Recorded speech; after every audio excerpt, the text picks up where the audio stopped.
Ons gaan uit die Bybel lees vanmôre uit die boek van Lukas. Die verhaal van die kruisiging in die evangelie van Lukas.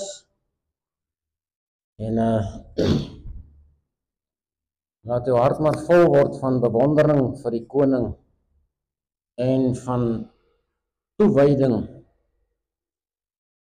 Ons het so nodig om nader te kom aan Jesus, meer van hom te leer, meer van hom te ontvang, sodat hy verheerlik kan word in ons lewens. Lukas hoofstuk 23 verskoon. 23. En ons lees vanaf vers 33 saam.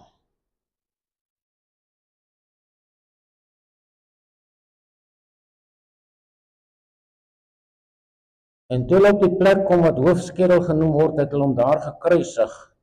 En die kwaaddoeners, een aan die regter en een aan die linkerkant. En Jesus sê, Vader, vergeef hulle, want hulle weet nie wat hulle doen nie.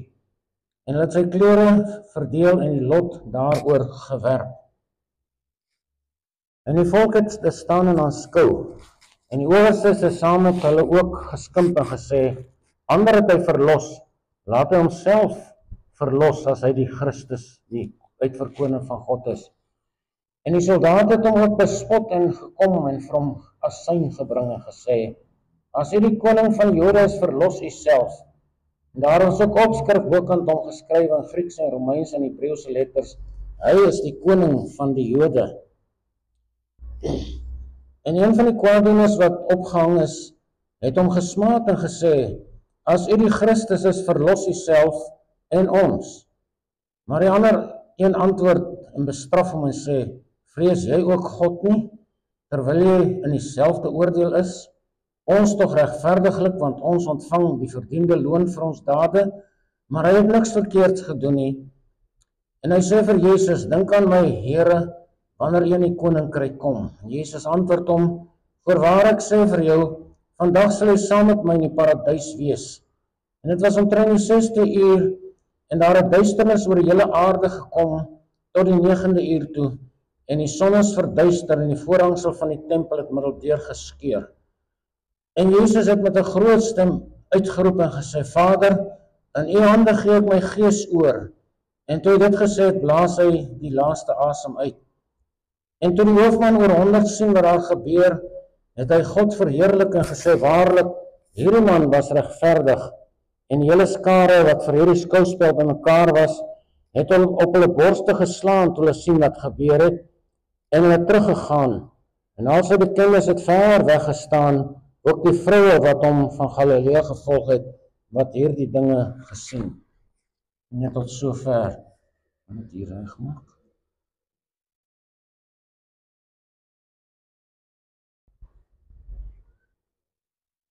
Nou, dit gaan oor die kruisiging van Jesus en die waardes van die kruis. Dis vir ons. Niemand kan met reg oor hierdie onderwerp praat, want ons is mense wat hierdie dinge nie verstaan nie.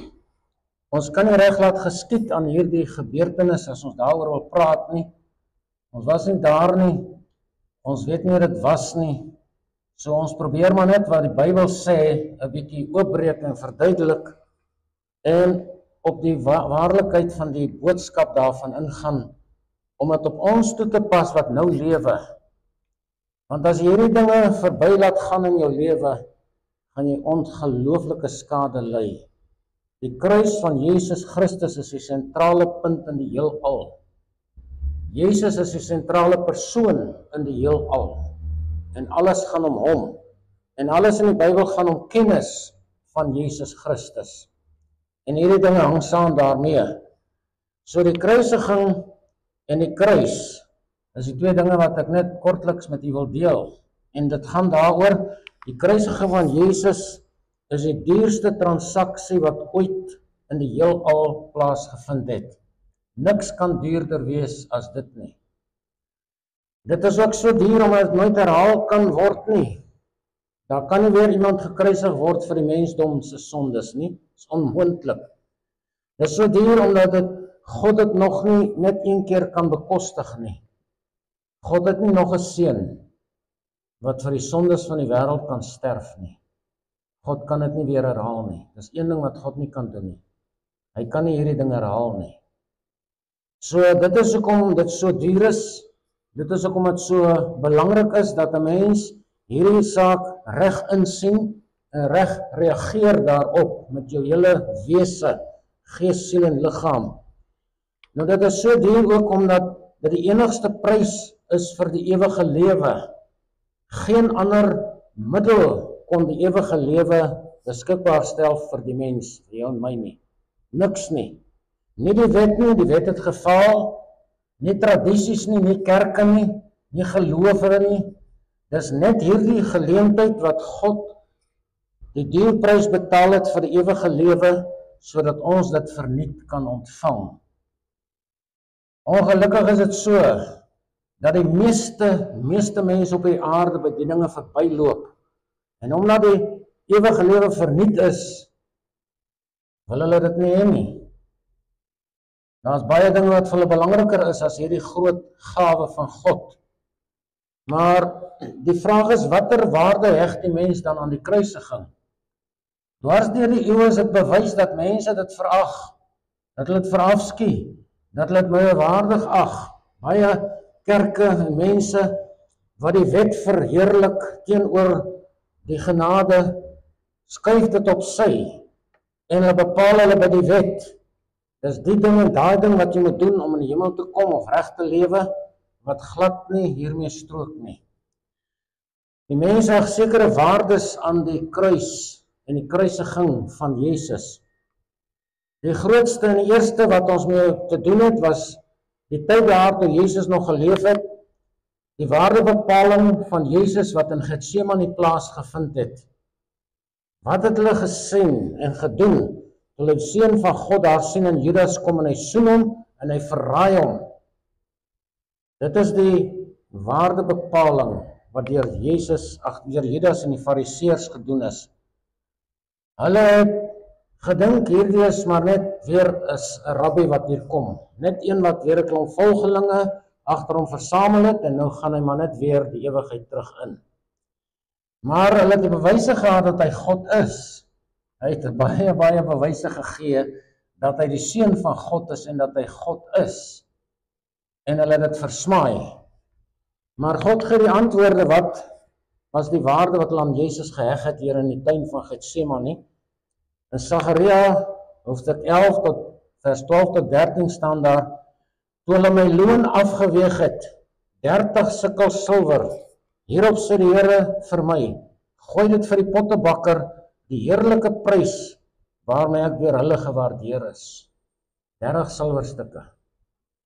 Lang voor dit gebeur het, het God gesien wat gaan gebeur. En hy sê, hier is die prys waarmee hulle my seun waardeer. 30 stukkies silwer, seker so R50 of die meeste. En hulle het hom so gewaardeer, en Judas het gesien wat 'n sotheid het hy aangevang en hy gaan hang homself op, want daar's geen manier waarop hy kon terugdraai nie. Hy gaan gooi daai 30 silwerstukke in die tempel en sê, vat dit. Hulle wou dit nie eens vat nie, hulle het 'n stukkie grond gekoop vir mense wat gesterf het.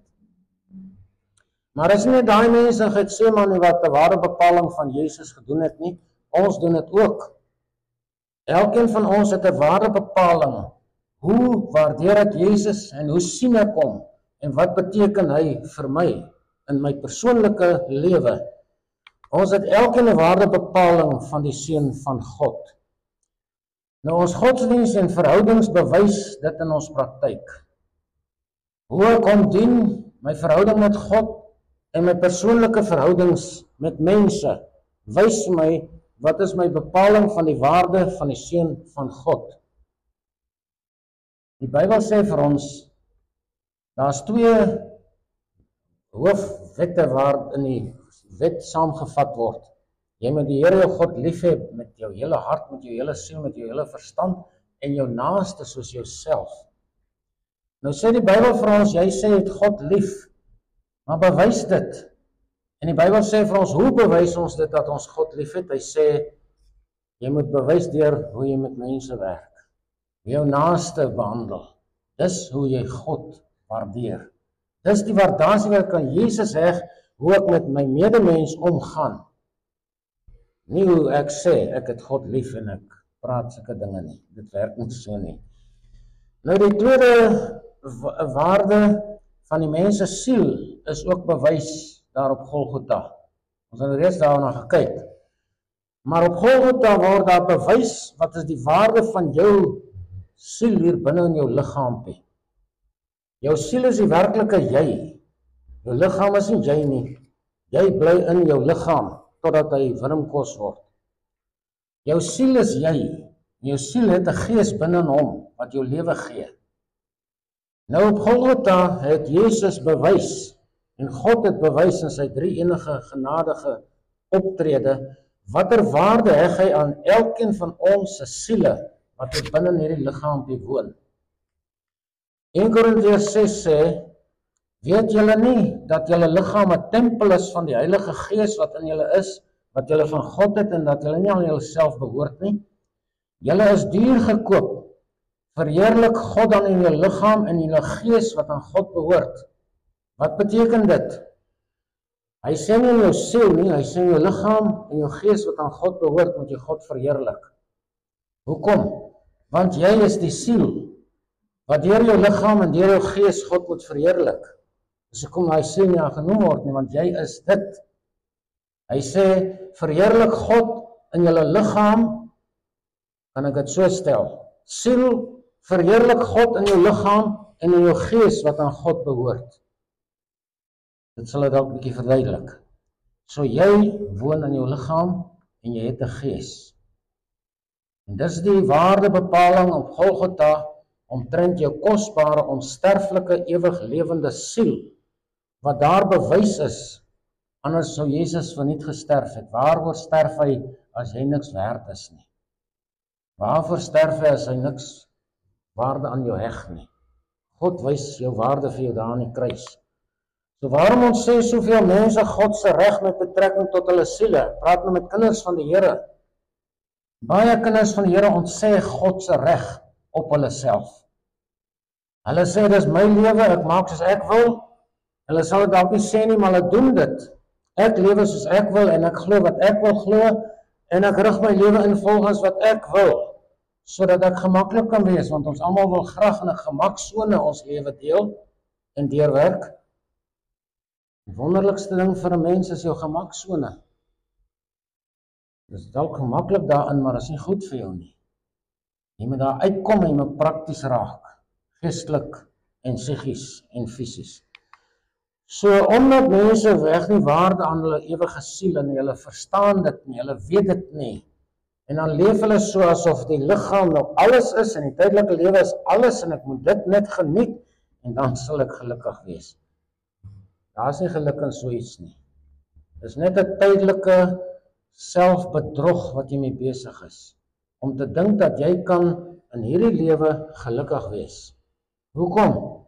Want ons weet nie soos ons hier is vandag, wat het ons verloor deur die sondeval, wat het ons nie meer, wat daar moes wees, en wat daar eendag sal wees na die dood. Dit het ons verloor en ons weet dit nie.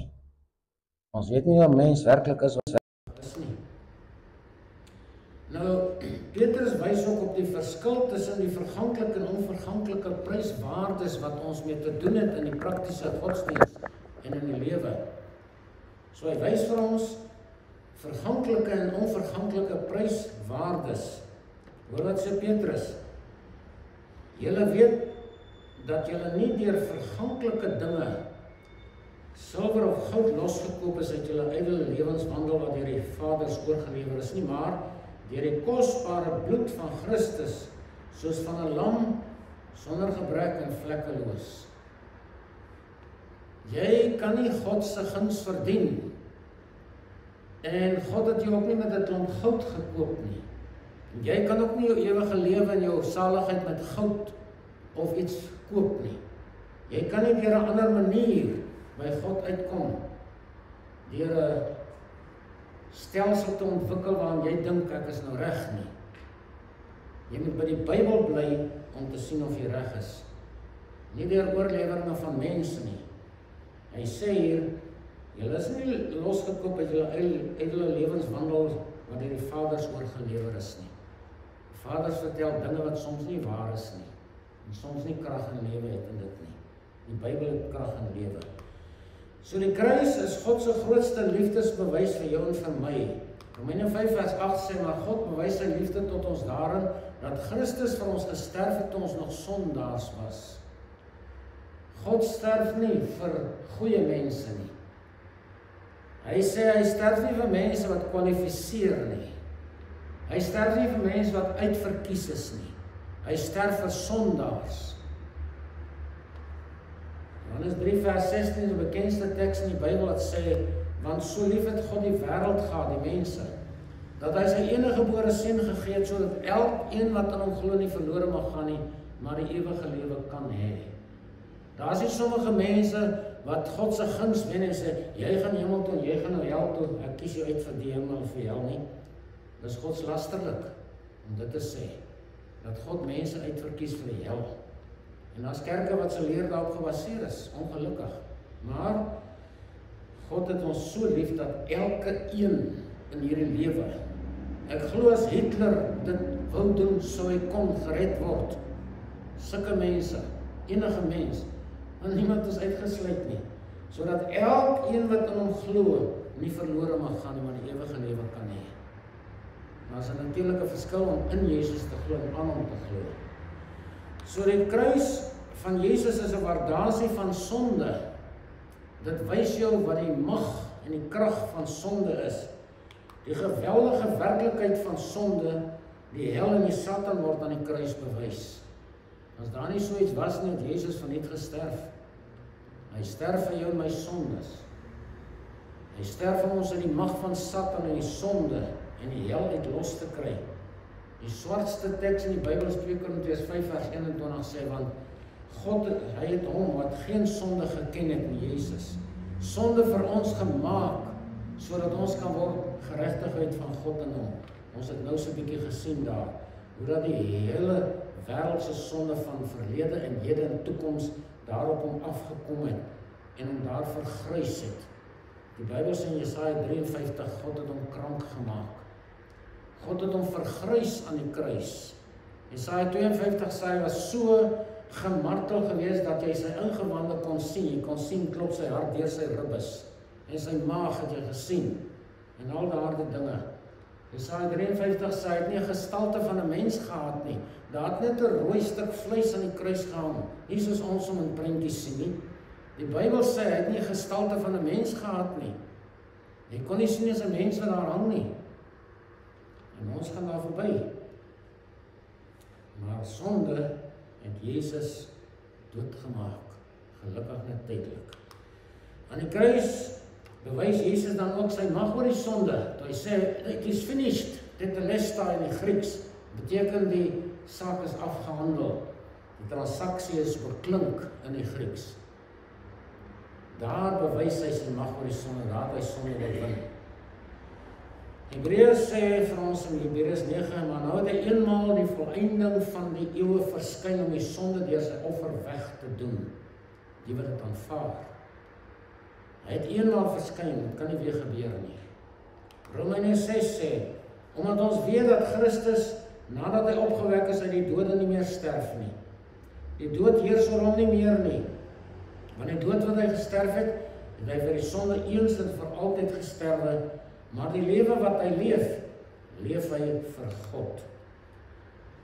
Iemand sê, it cost God nothing so far as we know, to create awesome things, but to convert rebellious sinners cost him crucifixion. God kan hierdie heelal skape met 'n woord, maar om sondaars te red, moes hy sterf. En Jesus is God, as God het hy gesterf, om jou en my te red. Hy kan alles doen, maar hierdie kon hy nie doen nie, sonder die dood nie, sonder die dood van sy seun nie. So ons sondes is die redes vir die kruis. En dit moet ons elke jaar maar herdenk, dit moet ons elke Sondag môre herdenk as ons die opstanding herdenk. Dat dit was my sonde wat hom graf toe gevat het. So die hel is die rede vir hulle wat die kruis minag. Die hel is nie 'n ding wat God in tirannie daar geskep het vir mense wat ongehoorsaam is en wat lekker lewe nie en wat verkeerd is nie.